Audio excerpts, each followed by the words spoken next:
Thank you so much, everybody, for joining us at this crossover Chicanindi Word Fest event. Very exciting.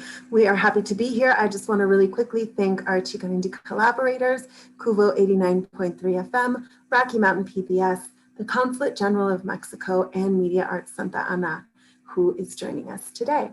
I want to remind you about our summer internship. So if you have a high school student who is interested in a fast-paced yet fun and eventful summer experience, look no further than Su Teatro's summer internship. Applications are open now until April 18th. That's only a few days away, so don't miss out. You can go to www.suteatro.org to find the application and turn it in. And don't forget, you've got like one more day left to finish your movie watching for Chicanindi. So hurry up and get on it. And I'm going to pass it over to Felicia Gallegos Perez. Thank you. Good afternoon, everyone, and welcome. I am Felicia Gallegos Perez, and as Molly said, we have a whole lot of things going on here at Su Teatro.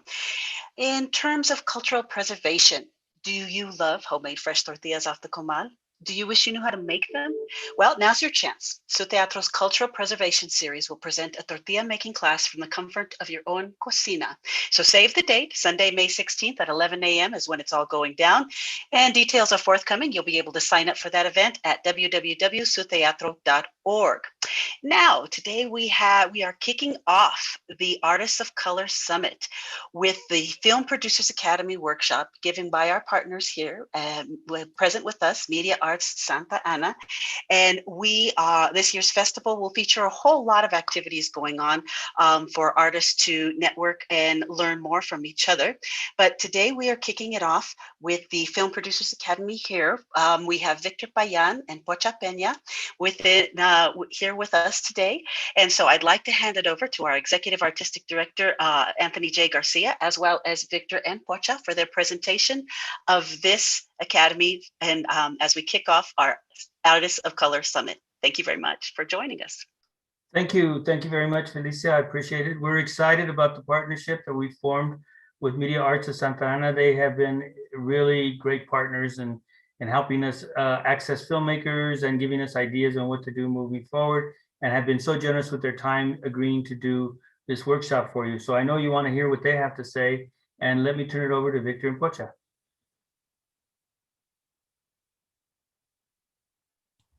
Hello, I think we just got introduced there. Can you see us, Denver? We can. Awesome. Well, hi, I can't see myself. Where am I? There we go. Okay. Hi, I am Victor Payan, the co-founder of Media Arts Santa Ana. And I am Pocha Peña. I am also the co-founder of Media Arts Santa Ana and also a video artist in my own right. Yes. Yes. My background is I grew up in the San Diego-Tijuana border region. In El Cajon, about 15 miles east of San Diego. Not a lot going on, small community, but claim to fame is that Lester Bangs, the father of rock journalism, went to my high school, was on the same literary magazine that he was, and Mike Davis, social, political writer, also from El Cajon. So maybe it was something in the water, but iconoclastic place. And Dale Earnhardt, also from El Cajon, for those NASCAR fans. But anyways, so my background, I came of age artistically around the Centro Cultural de la Raza, which is one of the great wave of Chicano cultural centers that started in the 70s. And Su Teatro is of that wave, doing really important work in the community when there really wasn't anything else out there for us. There weren't any resources. We talk about exclusion now, but in the 70s, it was so much worse. In the 80s, it was pretty bad. But when I was growing up, you could go to the bookstore, maybe find 100 Years of Solitude, maybe find a Sandra Cisneros book, and that was it. Unless you knew like a small bookstore or where to find it, you couldn't get it online, you couldn't stream it, you couldn't, so very appreciative of the amount of media that's available to us now that we can learn from. Books, film, music, all at our fingertips, video, pretty much free versus having to go buy everything and find it. And chances are it not being there. You'd have to special order something. It would take 3 weeks to get there. We're not in that world anymore, but we're still in a world of exclusion from the entertainment industry. And we're going to tell you how you fit in this new world and how you can succeed and why it's important. Yes. And I just want to echo what Victor said. I was working at those bookstores that had the 2 Chicano books, sometimes Octavio Paz too. Sometimes there were 3, Mexican-American experience books. But it was, it was kind of a cultural desert for us back in the olden days. I come from Pocha Peña, and I come from Orange County, California. It's a county that was founded by Klansmen, and specifically to persecute Mexicans. I mean, that's why they separated from Los Angeles, because they wanted to literally railroad us all in the court system. So they set up their own county, their own court system. And it's just been, a real cultural battleground since then. I was fortunate that my dad worked at Disneyland, so he got one of those good union construction jobs early on, and so I was able to visit him backstage. Disneyland has the out in the field where you're a cast member, and then when you're backstage where the magic happens, the surrealness. So I got to grow up with people that define themselves as professional artists.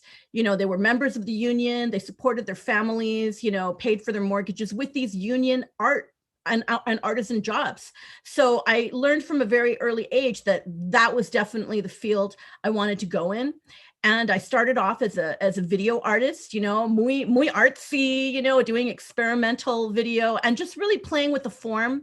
I remember when I started doing experimental video, we didn't really have slow motion, was not something that you could really afford on your desktop because there were no desktops. You had to rent studio time or had to, go to school. We would go to school, to community colleges to access the equipment and the electronic setup that they had. Now things are a lot easier because you can like just get the full Adobe suite for like $30+ right at home. And it's wonderful, the kind of tools that are available and the kind of platforms that are available. So I really want to encourage everybody, the way you really learn is by doing. So the sooner you can just launch into it, like my dad used to say, feel the fear and do it anyway. You got to do that. You just have to start launching into it. Some great platforms to start your experimentation on. I've become a really big fan of TikTok. There's a lot of really innovative storytelling that happens on TikTok. Set up your own YouTube channel. Start to just, make videos with what's around you, write and craft your stories around the world that surrounds you. And just like Victor found, the outstanding narratives in his own hometown of El Cajon, all of us can mine the gold in our own communities. I come from the land of Modesta Avila. She's our folk hero who stood up to the railroad, stood up for her land rights in the 1800s. And I wrote a feature screenplay with Luis Reyes on that. And there's always going to be some innovators and some inspiring stories around you. So start by telling those stories. And another thing is, 2 more things, is make sure that as you start progressing, you set up an IMDb account so you can start just, putting up the projects that you're on there and start to really professionalize your presence on the web and make it really easy for folks to find you. And then finally, when you write those screenplays, know that the purpose now, like back in the olden days, you had to write a whole spec script and hope that they produced it or made a series. Really today, it's about your script being a showcase for the kind of writing and expertise you have. And the people that read it are really looking to staff their shows, their projects, and the way you're kind of audition for that is through your screenplay. So your screenplay is not necessarily to get that that specific movie made. It is to sell you and your vision, your writing style, your experience. So I just want to pass that along. And now? Yeah, so what we really want to help you accomplish today is to position yourself in the media environment where you can successfully tell your stories. What is it a producer does? How do you become a producer? What do you need to do? What skills? Because like Pocha was saying, in the past, you used to have like a produced feature film and that was your calling card. And then it was, you needed to have like a short and that was your calling card.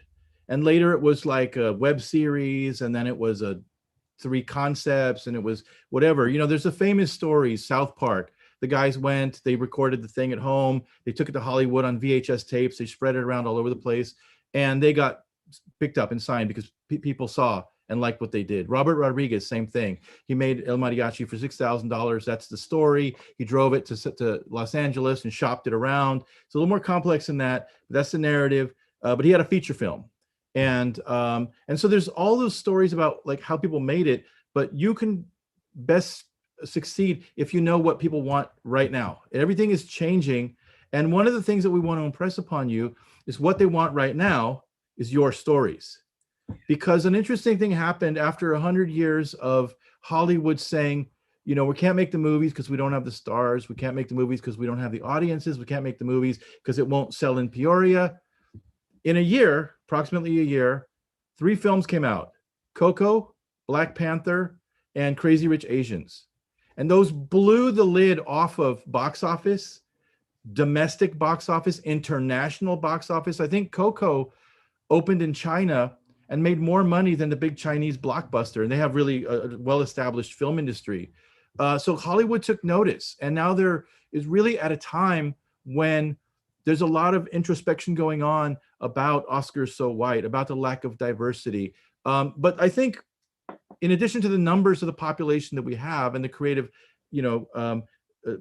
strength that we have, and like Bocha said, the fact that technology is so much more accessible now, what you can do on your phone with a few apps to edit and shoot used to cost like $10,000, $20,000 worth of equipment or more.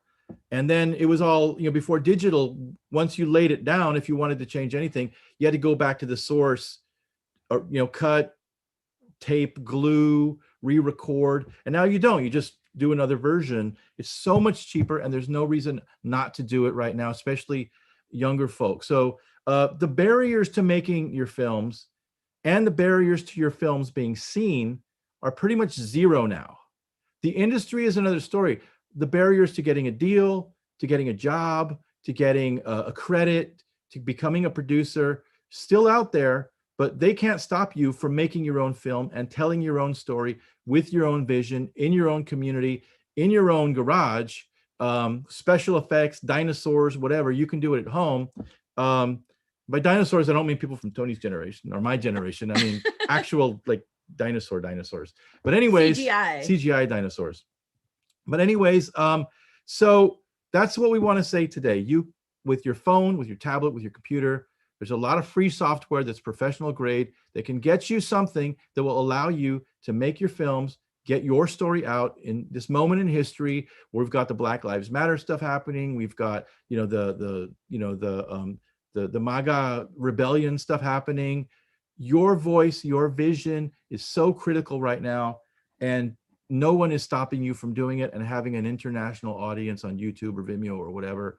And so we want you to do that. And so the first question is, because we know, like, as an artist, you're starting out, you want to be a director, you want to be a writer, but we want to focus on producers right now, because whereas content is king in Hollywood, if you've got the story and you've got the intellectual property, they need you because they can't write it. The producer is really the one that makes sure that you get represented well, that you protect your vision, that you get paid, or that you keep your rights, or that all these other things that happen outside of the creative realm. They say Hollywood is the entertainment business. The producer really protects you or works against you. So the importance of having a good producer is really critical, but the importance of being a good producer is even more important, because then you can make those decisions, you can be in those meetings and conversations, and you ultimately can, safeguard your own vision. And so what is a producer? What does a producer do? I say simply, a producer produces. So what does that mean? Do you need equipment? Do you need money? Do you need a location? Do you need a cast? Do you need musicians? The producer helps you get all that together and does all the paperwork, so everyone's, treated well and whatnot. And you don't make your film and then somebody at the end says, I never signed a release. The producer makes sure all that happens. The producer should have a sense of the overall vision and tone of the piece. They should be a very good communicator, have a good network, and just, have a lot of self-driven, ganas to go out there and just get things made. That's something that is you can really find in our communities, because most of our communities, we're not privileged enough to have a straight path to anything. You know, we, in order to survive through life, to get through school, to just to exist, we have to find the off path. You know, we have to take an innovative approach on how to get from point A to point B, because it's not clearly delineated for us. Nothing is handed to us. So we're masters at being resourceful producers just in life, and just translate that over into your creative work. And as a big part of we're talking about Latinos and Chicano culture, a big part of Chicano culture is rascuachismo. If you don't have it, you make it yourself.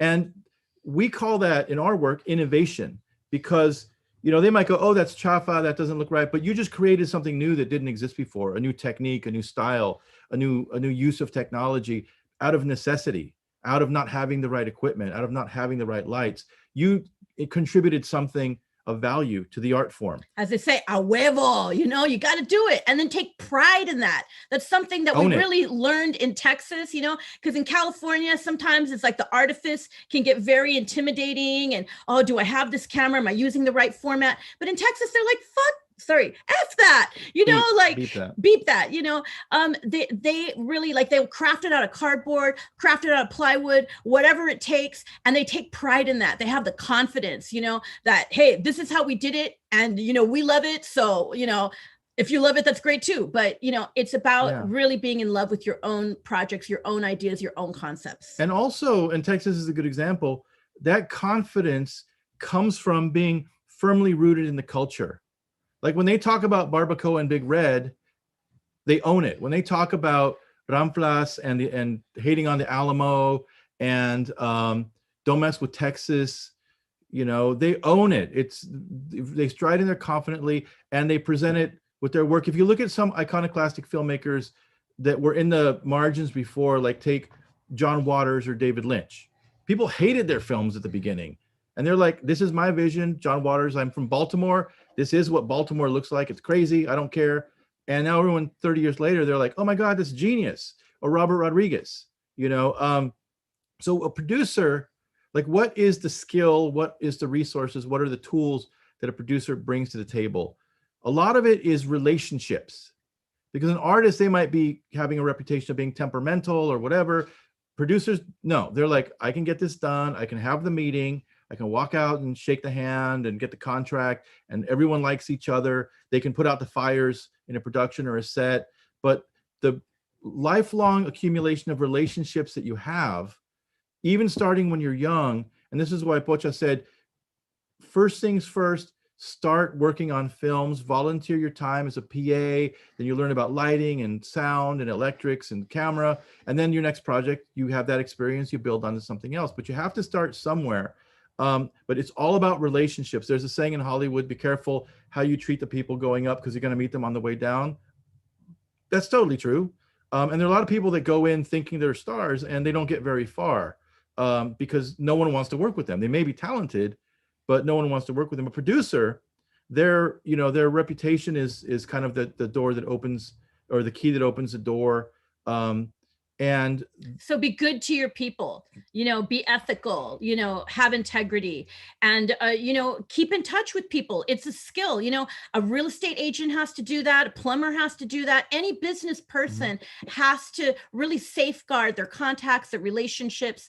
And that's what drives business. It's the same in the film industry, you know, really, you know, be in integrity and in alignment with the folks that, you know, help you create your projects. And as you start on your journey, whether you're a writer or an actor or a director or an editor, a musician, try to get as much experience in the different elements of filmmaking as possible, because that makes you stronger at what you do to understand the other components. And when you're making a film, it's not just about the artistic vision, it's about the technical craft. And if you develop a strong technical craft, if you become a really good camera person or a really good sound person, really good editor, you can make a living doing that while you develop your own project. So you don't have to be a starving artist. There's plenty of people that need multimedia people right now. You've got people doing commercials, people doing PSAs, people doing music videos, people doing, you know, commercials for restaurants. Everyone's doing online classes right now.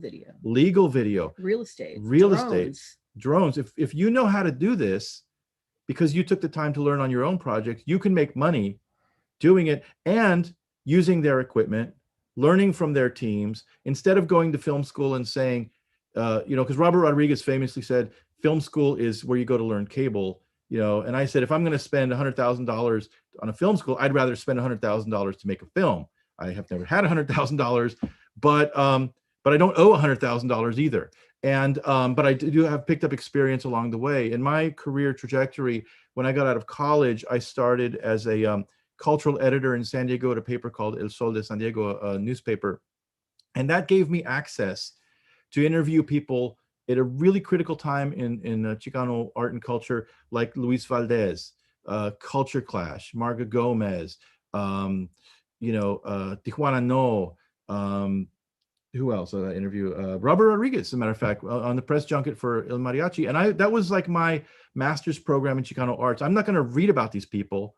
I'm going to call, the members of Los Lobos on the phone and talk to them directly, not just about their vision, but my vision, and learn from them as I progressed in my artistic career. So I recommend that and right now, blogging, being part of, what is it? Huffington Post. There's so many ways to be a reporter and a writer and an arts writer that didn't exist back then. We didn't have Me Too.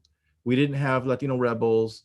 You can write for those, but if you write for free, but it lets you talk to, Bruno Bichir or Luis Valdez, it's worth your time. It's also important as you're writing. I mean, I think a lot of us are very active on social media, like, Facebook or Instagram, just set up a blog and just put that stuff on there, because it's great to be on Facebook and Instagram, but ultimately you want to have your standalone blog, get your own URL and start to populate it with content, because, the decision makers, the studio people, they might not be on Facebook, for privacy reasons. So make it easy for them to find your content, to find the things that are meaningful to you. And it's super important that you keep on creating. Again, we should be used to not having that straight path. So it doesn't matter if this month it happens to be that you're captivated by painting. Next month, you're captivated by photography. Then you move back to, writing and producing. As long as you are creating, you're still moving forward. And it's all cyclical, there's no straight path. So all these different forms of creation really feed into your overall creative practice as a content maker or as a filmmaker. So, just always keep moving forward. Like they say, you'll get run over if you just sit there, right? So you have to just keep moving forward. Yeah, and also, especially for, the younger folks among you, I'm not sure how old the class is, but time is your biggest asset. Time is your most valuable asset. And as you have it when you're younger, make sure you utilize it. Make sure you write down all your ideas. You write your scenes and your scripts and whatnot, because you're not going to have that time later. But if you are, say, 25 or 21, and you write 10 or 12 script ideas or short stories or whatever, by the time you're 45, you have a body of work that you can go back to and say, oh, shoot, I forgot I wrote that. That's a great idea. Because when you're younger, it's like you're trying out all these ideas. You're really in it for the passion. You're in the fire of the creativity, and you lose that later on because you get into the administration and the jobs and the families and all this other stuff. And social obligations. Yeah. Use index cards.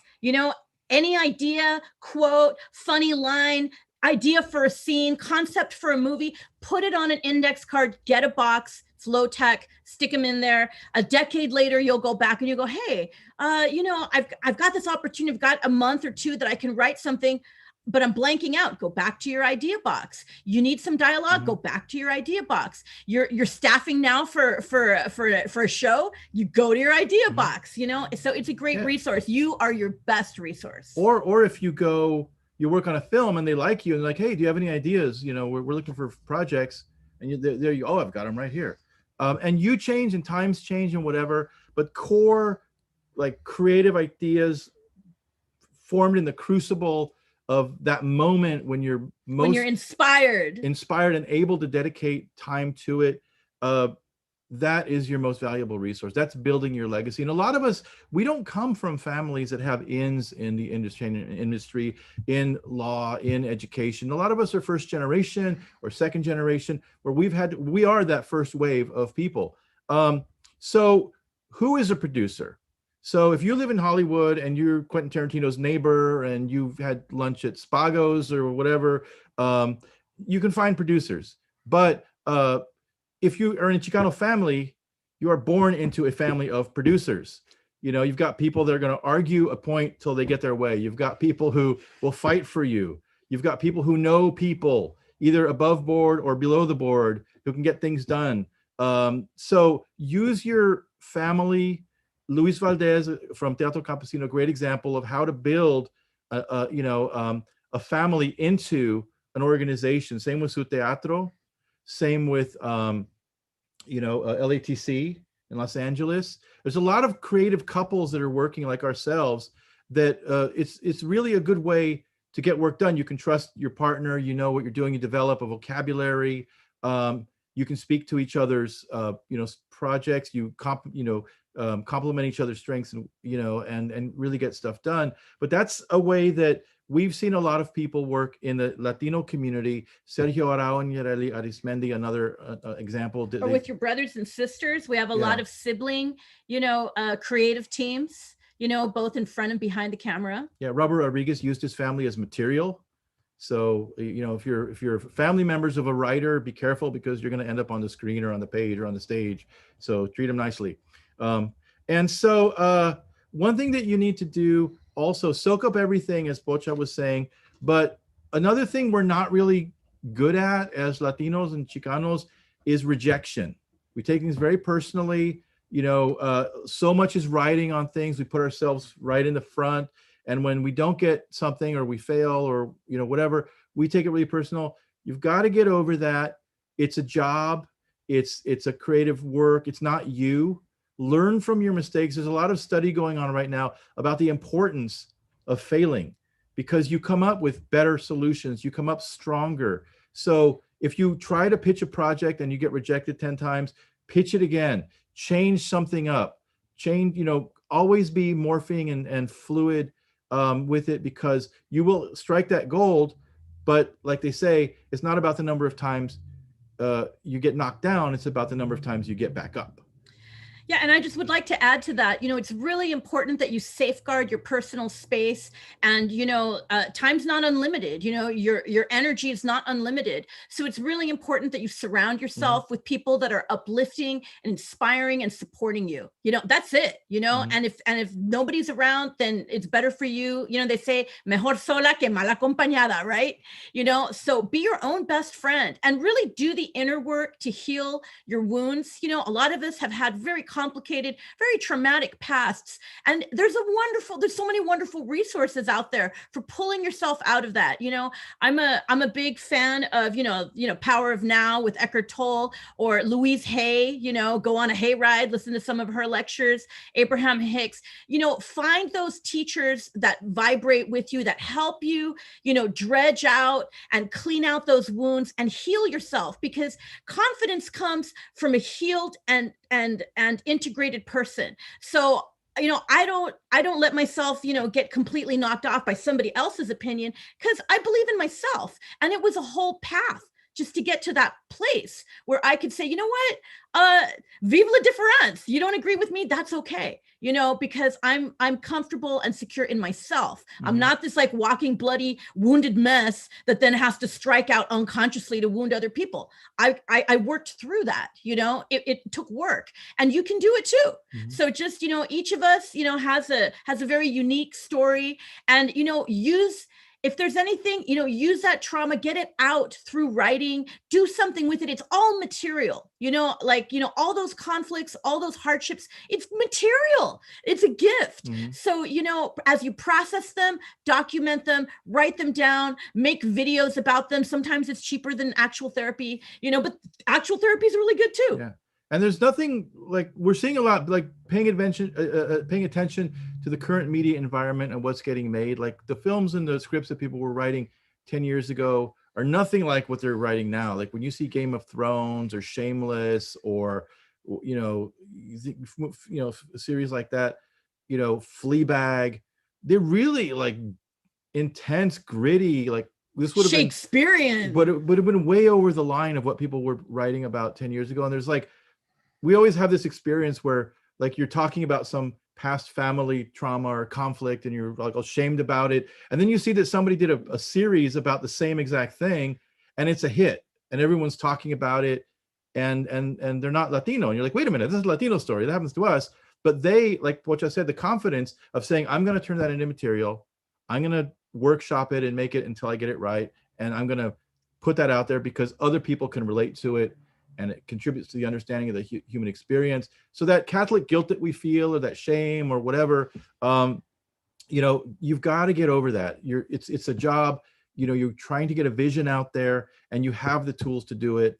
There's no reason not to. So you got to learn to deal with rejection. We want to share a trailer with you of a film a friend of ours did. This is someone who went to film school with Bocha. I'm not sure if you guys showed it at Chican Indie. It's about 10 years old, the film. And her story, her name is Nora Conchita Villa, is that she went to film school to be a filmmaker. And then through a family crisis, she had to work in the family restaurant for like 10 years, right? And just help that family restaurant keep going, make money for the family. And she thought she had to put her own dreams aside. But, but she kept working at things. She kept, being creative in different ways.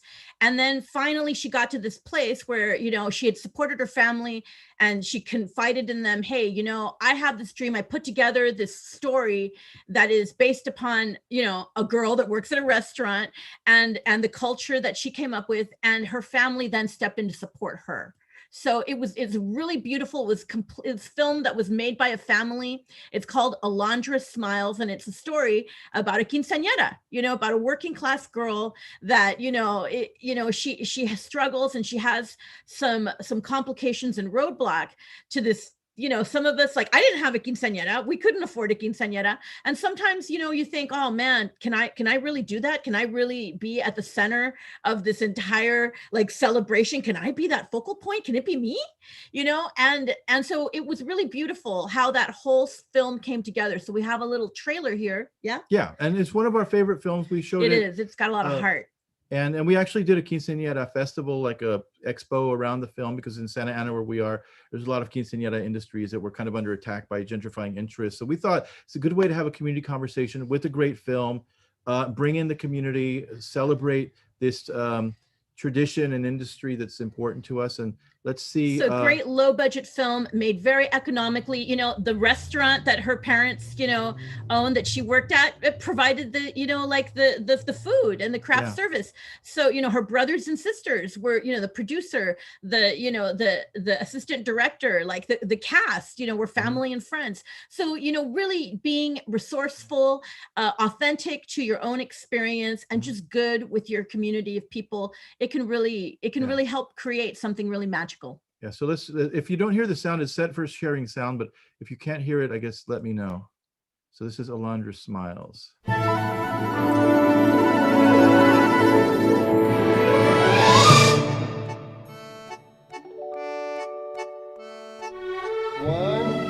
2, 1, and every girl's dream is to celebrate a quinceañera. It is like a carne asada type thing. What's a carne asada? Some would like it to be simple. I'll make some birria, and you know what? We'll just order the cake. Others would like it to be extravagant. I want royal blue and a big crown and a cape.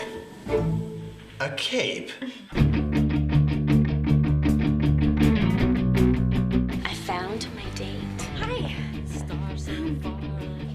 What's your name? Is he good looking? He's a delivery guy for a restaurant. We can give him a makeover.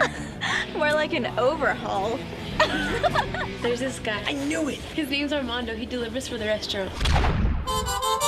Alondra, can you clean up table 10 for me? Mm-hmm. Excuse me. Alondra, necesito más platos, por favor, gracias. I am so sorry. Oh my gosh. I'm sorry. That's okay, it's okay. It happens to the best of us. And each magical celebration I'm thinking of you. turns every innocent girl into a beautiful lady. If this is wrong, then I don't know what's right. Hi, I'm Miriam. I'm Armando's girlfriend. Alondra, well, I can explain. I saw what happened between you and Armando. He may want to play both of you. You know, I gotta talk to her.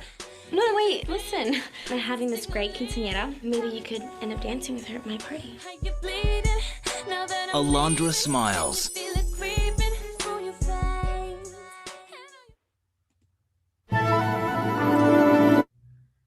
Okay, that's it's a really, really sweet film. Screen sharing off. Yeah, I'm trying to figure out where that is. Hold on. Up at the green. Oh, The top. okay, stop share. Okay. All right, so we're back.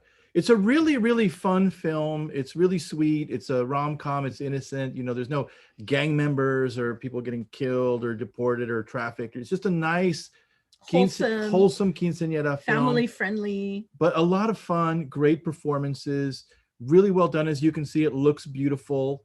The casting is great. All Latino actors, Latino screenwriter, director, Latina director, good music. And she made this, you know, in the family restaurant. So she knew the industry. She had access to the location. She could see people coming in and develop stories. And again, if the benchmark is, did it get made? Yes, it got made. It's really good. And as you saw, it also won some awards, international awards, I think Scotland and South Africa. So would it be a big Hollywood blockbuster? No. Would Hollywood have made it? No. But if she's a producer, did she get it made? Yes, very important. And, you know, like I said, you know, now you can stream it. You don't have to worry about putting it on DVD or Blu-ray, and that will help you get to the next film, to the next level. Another trailer we want to share with you, just so while we're up here, is that Pocha actually was a producer on a film called East Side Story by Carlos Portugal, yes, who later went on to do East Los High. So this was his kind of first film, passion project, which Sandra will tell you a little bit about how it got made, and then we'll look at the trailer. Okay, so East Side Story, just like with Conchita and I, you know, we both worked on Spanish language variety shows. We did the Maria Conchita Alonso shows. You know, I was working on game shows in LA doing promos, and you know, Conchita was in that world, you know, being an assistant and myself being an assistant.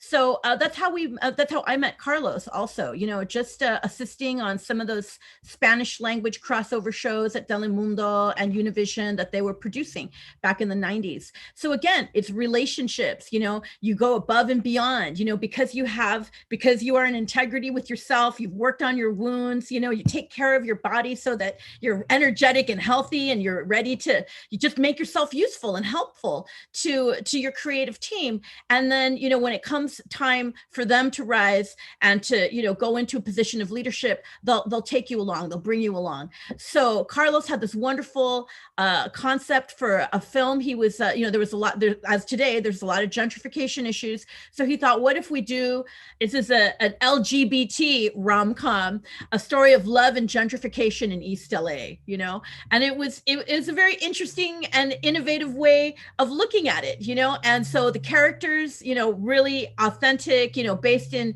his own experience. And let's watch the trailer. Okay, so full of life and energy. So this is East Side Story. Where is it? There we go. A very low budget, again, hubbed around a Mexican restaurant. You know, be good with your Mexican restaurants.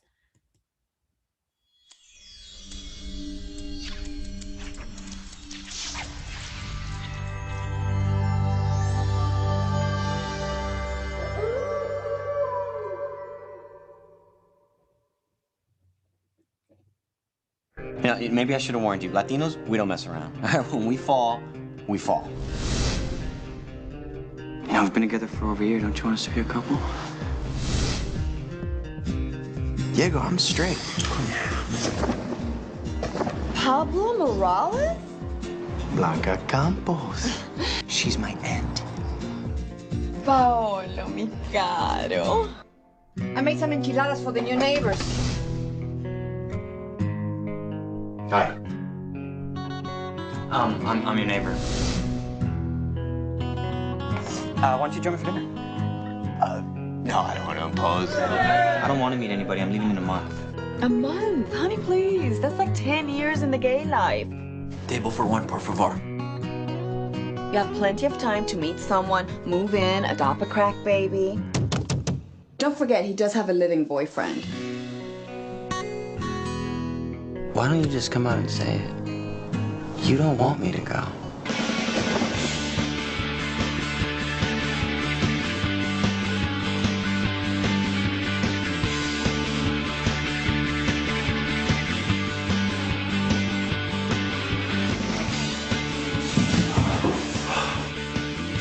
What's happened around here?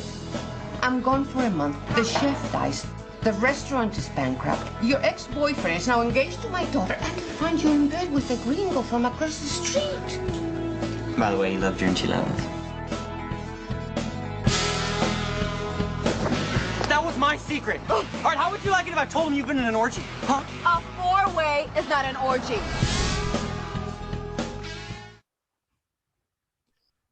What if I told you could go? Sorry. Okay.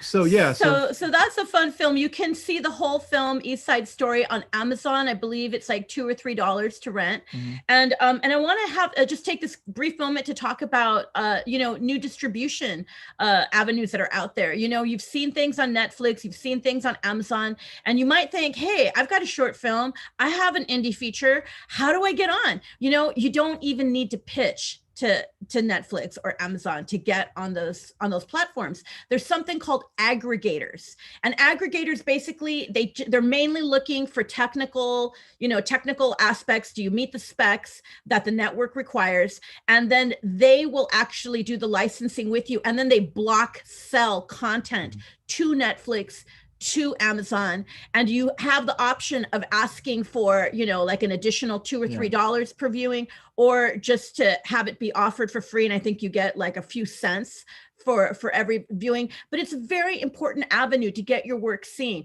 If you want to learn more about that, look on YouTube for the independent film Sriracha. The director producer of that short film Sriracha, he was working at a insurance agency taking photos of like at a car wrecks, property damage. And he said, I need to get out of this. I need to, be a creative filmmaker. He made this wonderful low budget short film called Sriracha. And he talks on YouTube about how he set up the distribution through an aggregator, really walks you through the project. He's a great communicator, and you can learn about how you can get your projects in through the aggregator system. Yes. And just before to put in a plug, I was a producer on this documentary series, the U.S.-Mexican War, 1846 to 48. It's available on DVD. You can probably still find it on eBay for cheap. Really good historical documentary. The making of the documentary took longer than the war. Fun fact. But looking at the archival material, original sources, really gives you a sense of like our community and our history here in North America. When you're looking for, like we're talking about Modesta Avila in Orange County as one of the folk heroes, to the Western culture, to the mainstream, the clan-based culture that they had in Orange County. Her claim to fame was that she was Orange County's first felon. And she was like, what, 22? She was 21 when she was tried and convicted with no witnesses, no evidence, no real crime that could be proven against her, but they needed to make an example out of a Mexican national or a Mexican American. She stood up to the railroad. Yeah, so she actually went up against the corporate interests that were starting to displace people. It was the very early beginnings of the gentrification and displacement that we know today. It was in 1889 is when she was actually brought to trial, and she was sent to San Quentin for 3 years. She got some time off for, good behavior, but it was a tremendously tragic story, and but an example of the triumph of the human spirit. She did live and survive through that. So there's stories like that, inspiring stories all around us. But also an important lesson in the importance of telling our own stories, because if people like Bocha and others don't research and find a story and tell it, that's what's going to be remembered. And here in California, I don't know if it's the same or as much in Denver, but every city, every street name is in Spanish. You know, Vallejo, San Bernardino, Santa Monica, Santa Ana, Ventura. But yet, for the longest time, there's been so much cultural erasure, and part of that has been because of the entertainment industry, that we really need to address that. And I'm thinking it's the same in Denver and San Antonio, where we've done a partnership this past year with Su Teatro and San Antonio Film Society and us, Media Art Santa Ana, to try to connect those cultures and our stories and the story making and mechanisms of transmission of culture through film. That we really need to connect nationally, you know, as a historical community here. So we're going to show another clip, you know, in terms of our becoming producers. Like, once you make a film, you're a producer, right? So produce your own film and then you've got the credit. Don't wait for someone else to anoint you with it. Just learn the craft, do the thing. I'm gonna try to cue it up here. A piece that we did in 2005, right around the time that Bocha was working on doing film festivals. Yeah, and doing on the film we just saw, East Side Story. We did at the same time. Yes. We did the East Side Story outreach for the Latino community, just so you know, and we like to have fun. So our tagline for it was a Romeo meets Julio story of love and gentrification. Yeah. So everyone knows what Romeo and Juliet is. So now we threw in Romeo and Julio, again, that rascuachismo of creating something that wasn't there before. And you understand what it's about. You know, star-crossed love, romance, you know, etc. You know, Shakespearean drama. So this here is... It's also wonderful just to have a sense of play, you know, and that's a part of rascuachismo too, is just to, you know, have the courage and the confidence to just free that creative spirit, have a little irreverence, don't take yourself too seriously, play with tender and difficult concepts and issues, and, you know, explore with a sense of fun and adventure. So this is one of our early pieces we did for a project called Aztec Gold. So you've got Victor Payan here, who embodied a character that we created. You know, always have fun with, you know, the different characters and role playing that you know are possible in your environment. And I did the behind the scenes camera work. Yes, and we created it together. We workshopped it. But this is like one of the things we like to do, where you go into community. It's an intervention. You play with journalism forms, you play with performance art, you play with narrative, but you also play with actual real events. And real social issues. And this was a big march at the border, a pro-immigrants march at the border. We've done stuff with SB 1070, you know, we've done stuff around, you know, other issues. But this was an early one. It's an immigrant march on the border that actually shut down the San Diego-Tijuana border for several hours. And this is important to us because there's a person in here that you are all probably familiar with in Denver, which you will see here. Let's just say it's Chunky Sanchez from the Alacranes, who's no longer with us, but we caught him on tape, and he was a great storyteller. Viva la raza. El 1 de mayo dejamos de comprar y trabajar, luchamos por justicia y la libertad. We're here with the legendary Chunky Sanchez of Los Alacranes, who just performed today in front of thousands of immigrants. His repertoire of fine movimiento songs, including your new one, Primero de Mayo. Tell us about Primero de Mayo. It's a beautiful day. It's a day to remember immigrants and the things that the contributions that they have made to build this country, even though they're trying to be made in the image of criminals and just a bunch of no good people. When in essence, this country would not be what it was if it wasn't for Mexicanos coming here to work and establish their familias and live here. This is California. This is the southwest of the so-called United States, which at one time belonged to Mexico. And you can't run Mexicanos out of here because it's like trying to run a lizard out of the desert. It's going to come back to its habitat. And we keep coming back because we belong here. that an old Aztec saying, trying to run a lizard out of the desert? No, it's just I'm from the desert, so I'm familiar with lizards. It's true. Can't run a lizard out of the desert. They'll come back. With their friends? Yeah, they'll bring more. That's Chunky Sanchez, became a national fellow artistic treasure. And he did a collection for the Smithsonian Museum. Yeah. He's been declared a national cultural treasure. You can see more of that video and other episodes from that series on Aztec Gold TV, the channel or on YouTube, YouTube. or YouTube, Vimeo. Yeah. Yeah. Victor Payan's Vimeo.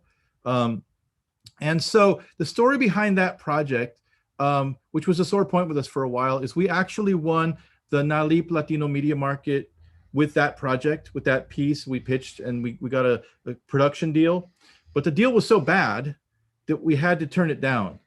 And it was like they were going to own the project. We weren't guaranteed a spot as only created by, and they were going to pay us $2,000 for the whole thing. And they didn't include rights and omissions, which meant that we would have been on the hook for several $1,000s more. Legal fees. Yeah, more than the prize money, Yeah. which they weren't even telling us that like they were basically going to have us pay them Yeah. to take our project from us. And I can't emphasize enough the importance of having a good legal team. Mhm. So again, Yeah. find out who the attorneys are in your community, Yeah. have a good relationship with them. And, our attorney was able to really tip us off to what a bad deal that was. And we had to walk away. So when you engage with the system, it's all about lawyers and contracts. When you do it on your own, independently, you have a lot more freedom. So we valued the freedom at the time and still do. And we found out later that they had offered us $2,000 for the project, that was actually prize money that we had won. So they tried to buy whether we sign with them or not. So they tried to buy our project with our own prize money, which was a sense of how Hollywood works. But anyways, in keeping that, we were able to create our own videos. We were able to do more encuentros, more interventions, what we call extravaganzas, where we do Aztec Gold live performances with improv and exhibits and performers and music and wrestlers. And by taking Aztec Gold into that new field, expanding it beyond the video realm into performance, making it transdisciplinary, we actually won a Warhol funded idea fund major grant in Texas. So, there's always different avenues to take an idea, a concept, that extra level. But once you sell it to somebody and they don't respect, your involvement in that project or your vision, it's kind of gone, and they can just put it on the shelf and never show it to anybody. But if you retain your own rights, if you keep, that creative connection to your project, you could do anything with it. Or they could take it and put Ben Affleck in it, directed by, Guy Ritchie, Count Chocula, and all this other stuff. So if it's your intellectual property and you own it and you created it, don't underestimate the value of that, especially over time. If you sell it, early, you don't have it, they make money off it. They may do it wrong, promote it wrong, film it wrong, and then ruin your name because they're like, oh, that's your piece. Oh, that was terrible. But anyways, okay, so I'm going to show another clip that we did because I know you guys got to be out of here at 1:15 or in like 15 minutes. So we're going to show this other clip of another project that we did that were, this was another learning experience, but we got some good work. We worked with some great actresses. This is a project called For Real Locas of East LA. And we work with some really talented folks. And this is a gentrification scene. Natasha Estrada, Timoy, Ser Anzoategui, who is now in Vida. And Mariette Sujian. So this is a gentrification scene in For Real Locas of East LA. For Reals Locas of East LA. This is us having fun.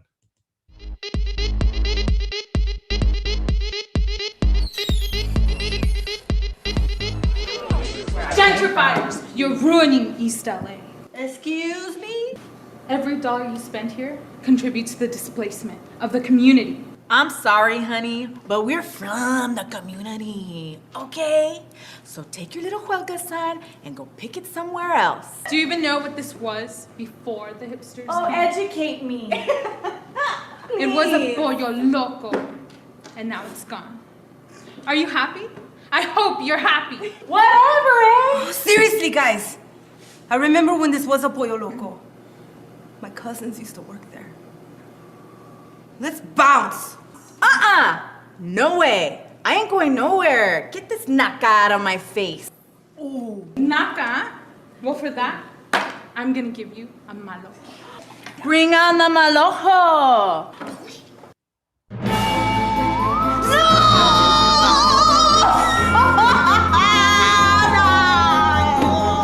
I can't believe Chela just threw me in front of an I-Buy shooting. She better fix this, or I'm gonna fix her. Kick Chela's ass, si se puede.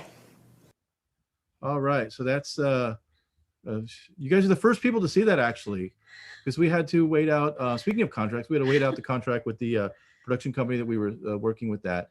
But now I'm going to do a lightning round of just some tips, and then we're going to get into the Q&A. And just real quick, what Victor was referring to is that we thankfully worked out a deal where we had a kind of a short, relatively short option period where this network, if they didn't use our project after 5 years, it would revert, the rights would fully revert back to us. So we had to wait out that contract or that agreement. And so now finally we can like start to show these pieces again, start to do something more with the project. Yeah.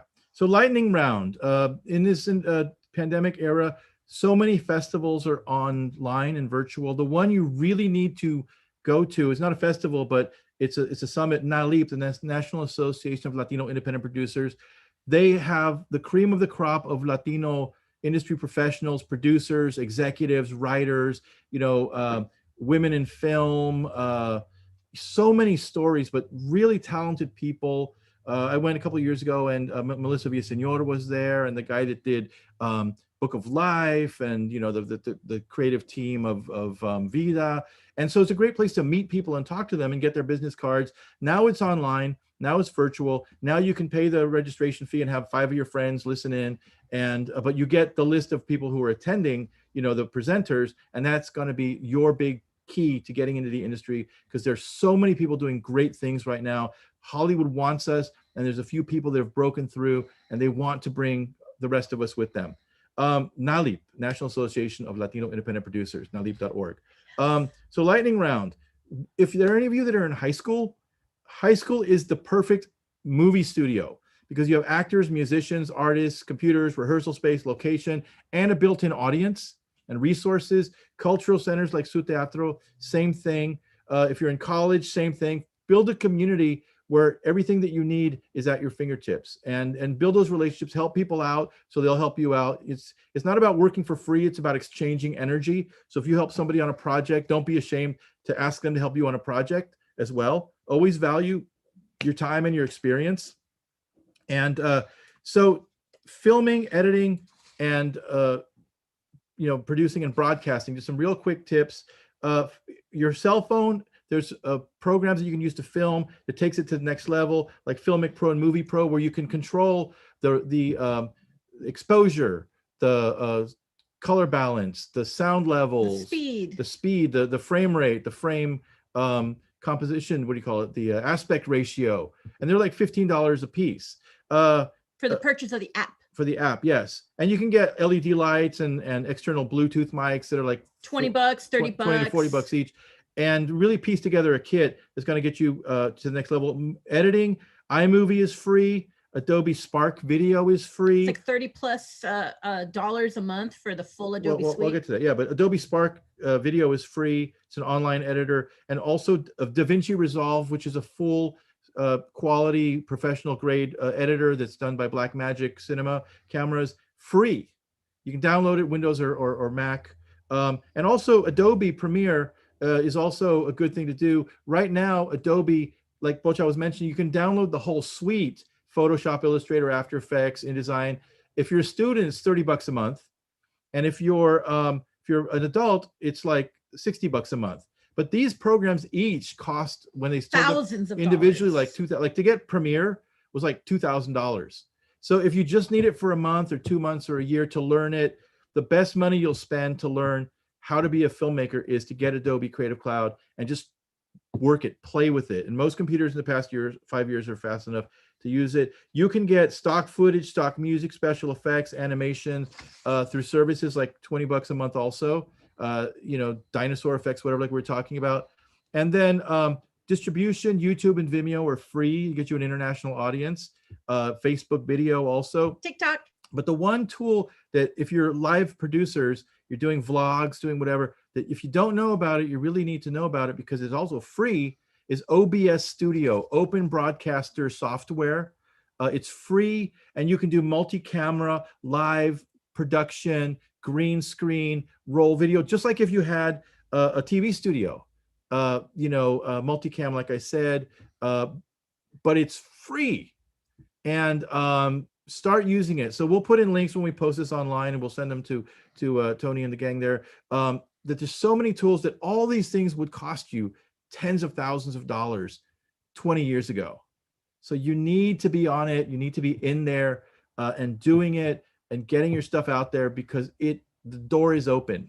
Yeah, and also this is also a really important time to keep your networks up. Like I'm a big fan of Twitter because it's amazing the things that the script tips that I get from going to the story, or the news I get about who's starting a production company. Mm-hmm. There's so many great production companies. A lot of actresses now have set up their own production companies, independent producers like Eva DuVernay, director, a wonderful African-American director, starts up her own production company. Mm-hmm. Now she has her own production staffing company, mm-hmm. Array. Look her up. Sandra Bullock has had a production company for a long time, loves to see women-centered projects. America Ferrera has her own production company. Eva Longoria has her own production company. Shondaland, African-American producer, she just did Bridgerton and, she has a wonderful track record. Find out who those people are. For me, Twitter is a wonderful way to engage with them. Almost everybody's on it, and then you can direct message them. Sometimes they actually ask for recommendations or they'll do a call out. Hey, is anyone working on a horror project? So really work those networks. And people really want to help people. Facebook and email are great ways to keep connected. Luis Alberto Urea, Lin-Manuel Miranda, they read our emails. And like, oh my God, I know Luis Perez from Los Lobos, Luis Valdez, Rick Najera, through Facebook and socially, and just a great way to keep connected. So keep people informed of what you're doing. And we have a couple of time for some questions here. Thank you for the lizard analogy. That was hilarious. Yeah, when he said that, I almost like broke up laughing because it was the funniest thing I ever heard. Like the most rascuache saying I've ever heard in my life. You can't chase a lizard out of the desert, but so true, and Chunky was from El Centro, the desert. Yeah. So they know lizards and deserts, Okay, so we have a few minutes for questions. Before we start, I want to put a plug in for the Millennial Producers Academy, the project that we're doing. We have about 6 videos online. Scar and Irene from Cholos Try. We have Isaac Artenstein. We have a person doing a talk on new Adobe software that you can use, all free. And we're going to be doing a new series. And that's at massamedia.org. Yes. And we're going to do a new series of videos, 8 videos, a whole course this starting probably in July. So we'll give you guys the link to see that. But if you want to continue kind of the instruction, we have that. So it's going to be a free resource. And it's archived on our website. And we really want more Latino representation, you guys to make movies and succeed and be happy. Have fun. Victor, let me interrupt just for a second here. Just to offer a clarification. My students, their class goes to 15 minutes after the hour, and some of them, you're all welcome to stay on and continue the conversation. And Victor, you don't have to wrap up. There are other people who are on the call besides my students, so we can keep going. You shouldn't feel any pressure in that sense. And I think I made you freeze.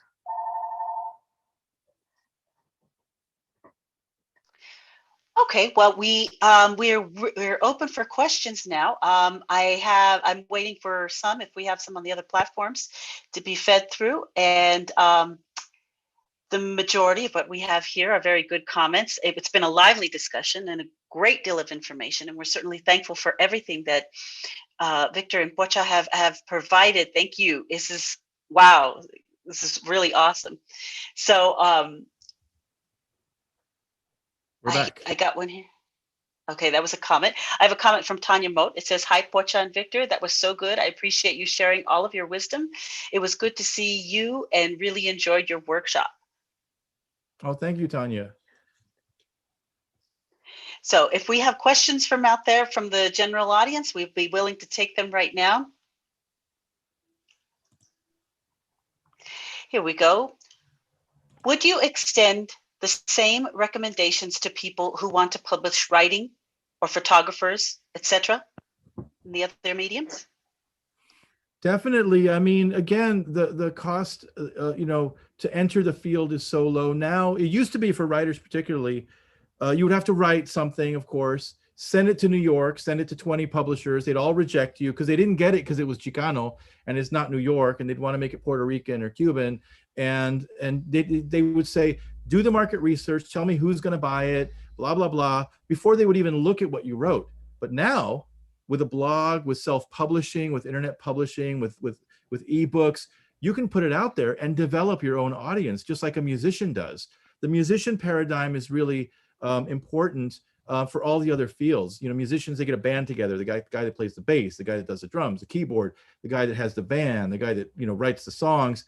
They each play their part. For film, it's the same thing, but for these other disciplines, it's kind of the same thing. You need the person that writes, you need the person that has the open mic or that teaches at the university or whatever to get it seen, but no one's going to stop that writer from putting it out there.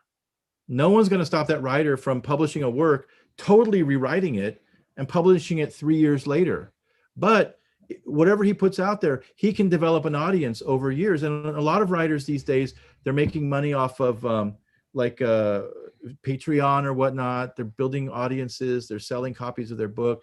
And they're starting podcasts. Start a podcast. And this is all pretty much free. That's the reason to do it, because it's free.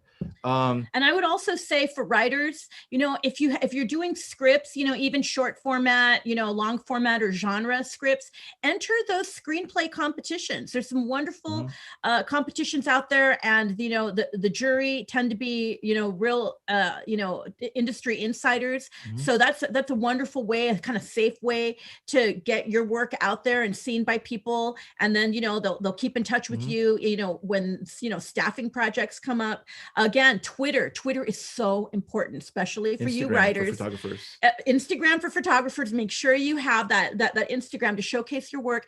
But for Twitter, I recommend Scott Meyers' Go Into the Story is a wonderful resource on Twitter. Save the Cat, a wonderful podcast and also Twitter page to follow.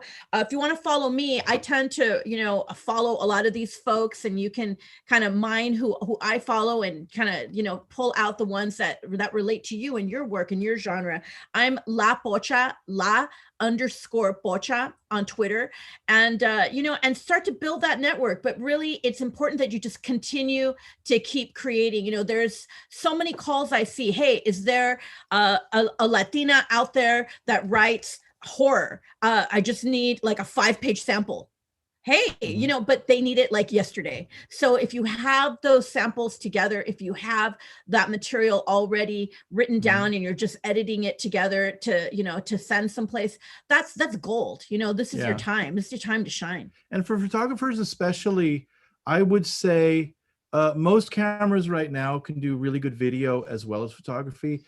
Really learn the video tools and of your camera, because you're gonna talk about lighting and depth of field and composition and tonal range and whatnot. But knowing how to do that can get you more work. So if you want to take pictures of portraits or of pets or of flowers or of sunsets, that's great. But if you want to get paid, you can show up on somebody's project and go, oh, I can film also, or I have the camera. And again, it's a situation where the quality you get with an iPhone is what you would have gotten with a $10,000 camera, 5 years ago. But the importance is just to keep working, develop that eye, keep challenging yourself, learn who the photographic greats are that inspire you and that are in alignment with the kind of work that you do. And then, you know, build your network from there, you know, like other people that are also into that style of work. Like I love, you know, Octavia Butler, you know, because I love science fiction and we both write science fiction, you know, scripts. So, you know, she has people that, you know, podcast about her podcast work that's inspired by her style of science fiction. So there's always going to be these wonderful communities and hubs that you can connect with and engage with and, you know, feed off each other, inspire each other. So find those, you know, and do look at the podcast community. There's like an infinite amount of podcasts on so many like niche categories, and they're very inspiring and they can really help to, you know, boost up your visibility. And know that for all of you who are just starting, that you're at the beginning of a journey. So don't judge yourself by what your technical competence is now. Work to develop it and make it better, because 5 years from now, if you keep at it, you'll be much, much better. And don't be like a technology snob, like, oh, I need the best camera, I need the most expensive camera. Do it with what you have and get the best results. And if you have cameras that's not, you know, is really bad in low light, it's going to force you to learn lighting. Or it's going to force you to maybe, you know, work in daylight. Like our very first Aztec Gold project was shot on black and white. And because that's the only camera we had a low quality black and white camera. So we created a whole aesthetic using that low res, high contrast black and white camera. I think it had to connect, like we had a connection to the microphone that was only like 5 feet. So all of our shots were under 5 feet, you know, by necessity. We worked with that. So sometimes those limitations, don't look at them as limitations, look at them as challenges that help you really develop as an innovative and resourceful creator. Because we had an inexpensive Sony camera, one chip camera, that the color depth wasn't that good, but black and white, the bit depth is the same, you know, it's just the gray range. So we said, oh, we'll get really good black and white footage or really bad color footage. We're going to go with the black. And it worked out. It was a creative choice, and we turned it into an aesthetic choice. And then we had this whole kind of Warhol thing going on, and what Kenan Valdez was in it and Gronk was in it. And it was better that we did it in black and white with the camera that we had than if we didn't do it at all. Yeah, and that's an important, there's an important saying, always make sure to write these things down, you know, even if it's like, whether it's a screenplay or you use, you know, your handy dandy, note cards. There's a Asian saying, I think it's Chinese probably, and it's the faintest ink is stronger than the sharpest memory. You know, honestly, it really is. You know, you've got that great idea, that great title, that great concept, and it's so crystal clear in your mind. And if you don't write it down, oh my God, life comes in and it's gone. It's gone. And so even the worst pencil in the world, as long as it's written down, then it is gold to you. And a special note to writers and photographers, because this was my joke back when I was writing in the early 90s. I was an arts writer. I said the only person that makes less money than a Chicano artist is the guy that's writing about them, and that was me. So not true anymore. Not true anymore. But writers and photographers are so important to documenting our work, whether it's behind the scenes, whether it's publicity stills that we send to the papers, food writing, travel writing. But if you're doing a video, say Su Teatro has a play and they want to do a video, they've got to write the grants. Who's going to write the grants? The cameraman? No, the writer. Who's going to submit the support materials? The photographer. You know, you can get a lot more money with those guys on your team than spending, 6 months making a video reel and then showing it to them if you need the money right now. And social media and the internet websites, writers and photographers, get them on your team. Yeah. And if you're looking for, again, like that steady revenue stream, video is used so much in so many industries that you wouldn't even think of, are now really video based, like your court and legal system. Every single city, in this nation has some kind of a court and legal system. And, today it's not like way back in the day, of the TV detectives or, what's a courtroom drama that you always love? Well, I like Homicide. Okay, on the homicide street. or whatever, these old school where they would, blow up the evidence on black and white, paper, or blow up the photograph. They don't do that anymore. It's video depositions. It's all about day in the life videos. It's about, it's about PowerPoints. So the prevalence of media in just our court system, look up legal video. The accreditation is like $1,000 and you can get accredited twice a year. Hey, attorneys tend to pay on time most of the time, so, and it's a great resource no matter what city you live in to get into that legal video field. Real estate also is a big need now with virtual walkthroughs. You could learn this new technology of immersive videography, where you can create three-dimensional spaces through video. That's a skill. Drone videos, those multi-million-dollar coastal homes, they need drone videos to sell that $28 million house, So again, all these creative things. I told you about the guy who did the film Sriracha. He was taking video and shooting photos for insurance companies, for insurance claims. And then, he used that as a base to get his equipment together. And then it was a launching pad for him to go into and fully dedicate himself to his creative work.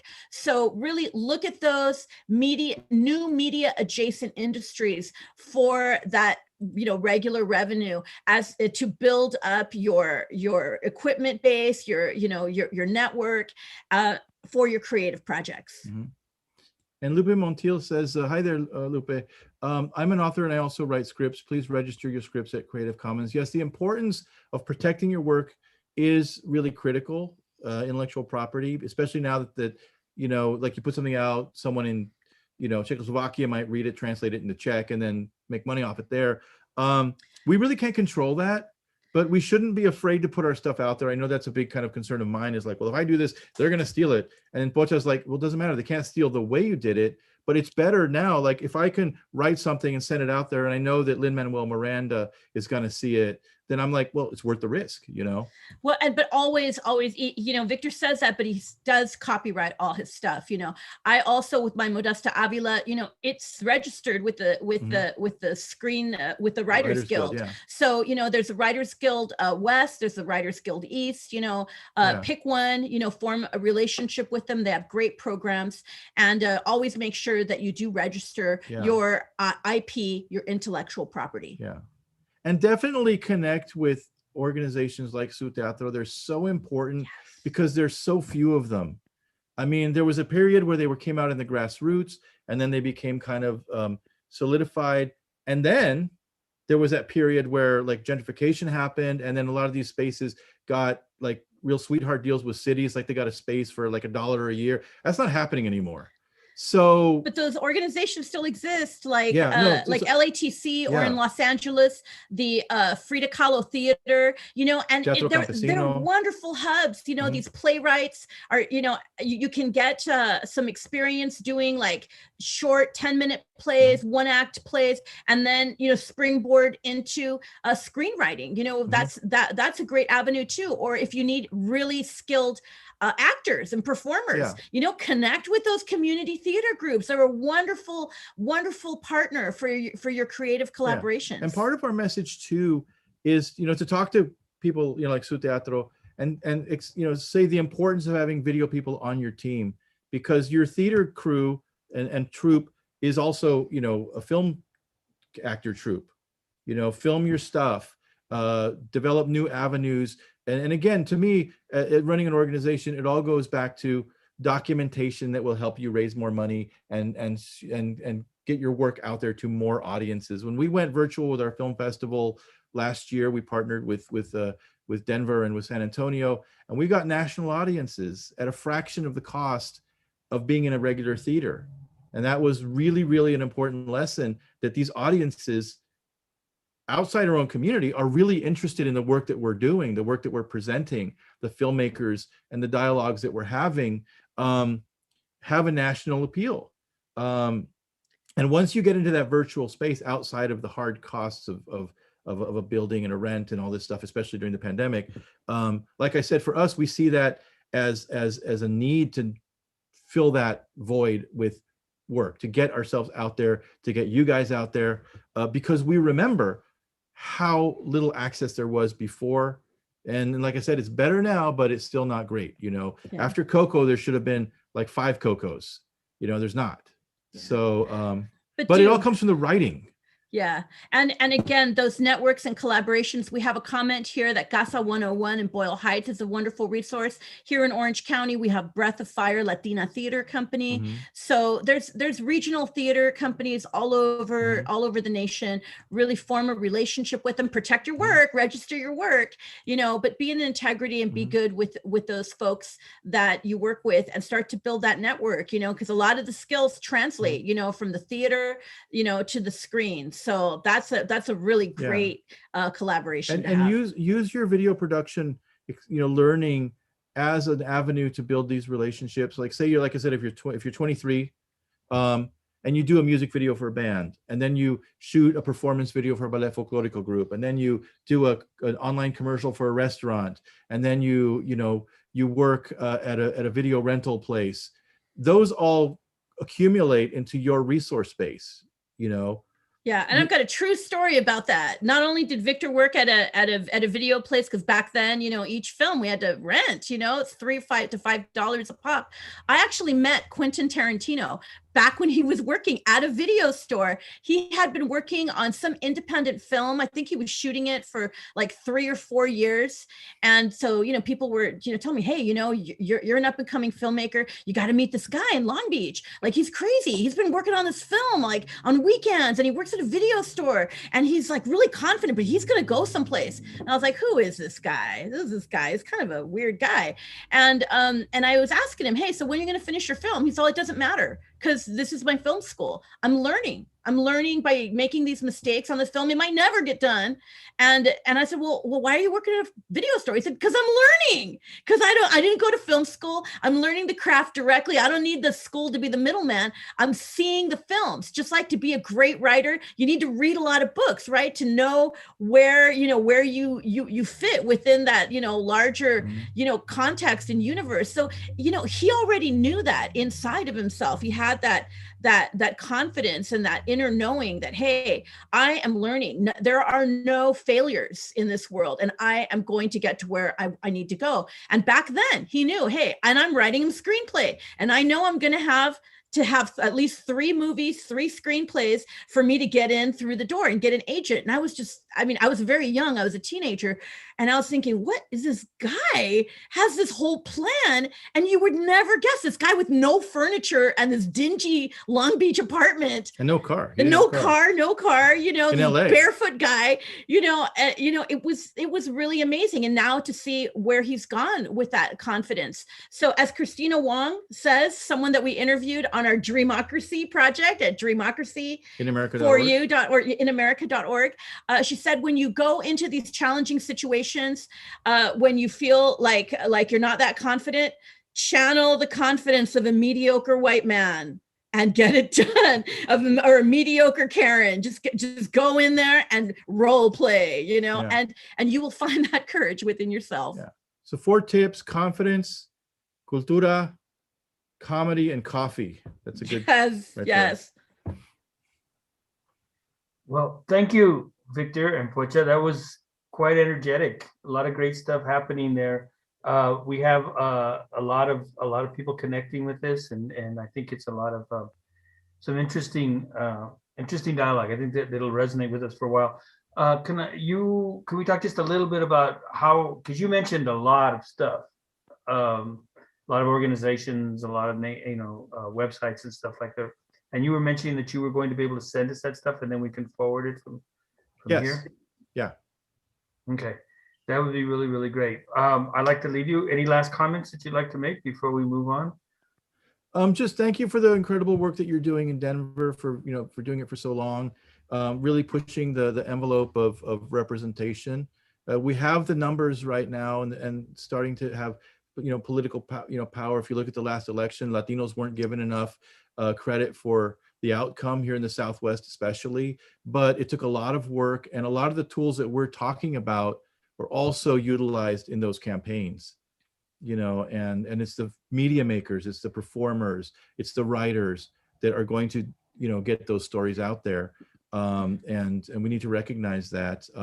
Regarding Media Arts Santa Ana, masamedia.org is our website. We're going to have our festival again in October online. We have a virtual Dia del Niño starting on Monday, where we have lots of performers, the Lucky Band, EAS, Muna Luna, Twinkle Time, Ballet Folklorico, dance, and like 30 workshops. This weekend, starting tomorrow. Monday. Oh, Monday, starting And Monday. it's going to go through July 31st. So we invite you to go to ocdieldenino.org and check that out. It's important to build arts appreciation and participation, even very, very young, and within families, that families can do things together.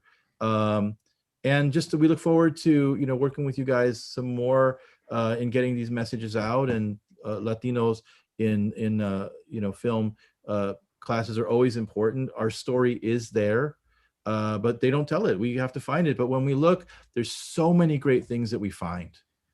Yeah, and if I could just add to that, it's a wonderful match now for you to be of service to your community by using your film, photography, and writing skills for social justice. There's all kinds of causes within your own community that you can uplift through those skills. There's always some historical building that needs to be saved, a worthy candidate that needs those campaign videos, a social issue that would really benefit from, a photo essay. So, you can, and these are great areas, to spread your wings and, develop your eye, develop your style and craft. So I really encourage everyone to get involved in your community, use those media skills for the greater good. And as we move along, as we've seen this past pandemic, technology skills are on the rise. Like people before, maybe they didn't really, the digital divide was like theoretical, but now they're feeling it. Now they know that these skills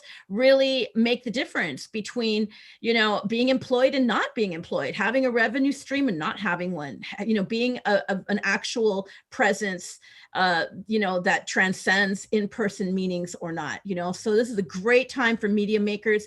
Go out there, change the world. That's positive. Thank you. Thank you very much. If we don't tell our stories, nobody else will. I think we know that. Thank you all very much. Felicia, let's go ahead and let's start wrapping this thing up and get ready for tonight. We do have some more programming going on. Thank you, guys. Yes, well, thank you for joining us. I want to remind you that we have a plática this evening at 9 p.m. with the writer and director, as well as cast from Bride Plus One. You can sign up for that at www.suteatro.org. I'd like to hand it over to Molly right now to close us out. Thank you very much for attending. Yes, thank you so much for attending. I want to remind you about our summer internship. The applications are due on the 18th, so that is very soon. So get your high schooler in, get them a job, get them paid, and get them out of your house. That plática tonight, we're going to close out Chican Indie with Bride Plus One. It's actually at 6:30, and you can find that info on our website. Thank you one more time to our Chican Indie collaborators, KUVO 89.3 FM, Rocky Mountain PBS, Consulate General of Mexico, and of course, Media Arts Santa Ana. Thank you all so much. Have a